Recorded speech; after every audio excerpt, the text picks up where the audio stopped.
Në vazhdon e përplasjeve verbale midis Shteteve të Bashkuara të Amerikës dhe Koresë së Veriut, ka qenë presidenti Donald Trump i cili ka deklaruar për Korenë e Veriut se do të përballet me zjarre e tërbim nëse kërcënon SBA-t. Por edhe pas deklaratës, kreu i Shtëpisë së Bardhë ka theksuar se nuk ka qenë mjaftueshëm i ashpër.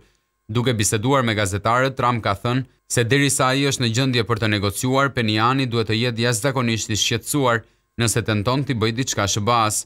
Ai bëri thirrje që Korea të vetë përmbahet dhe të mirë kontrollojë territorin e saj.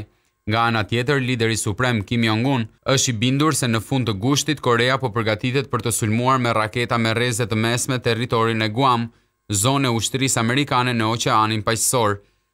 Pak kohë pas deklaratave të presidentit Trump ka folur edhe sekretari i shtetit të Shteteve të Bashkuara të Amerikës, Jim Mattis, duke thënë se vendi është i gatshëm për përballje me Korenë Veriore. Mirë po Washingtoni preferon të zgjidhë problemet përmes negociatave, sepse çdo luftë do të ishte katastrofike.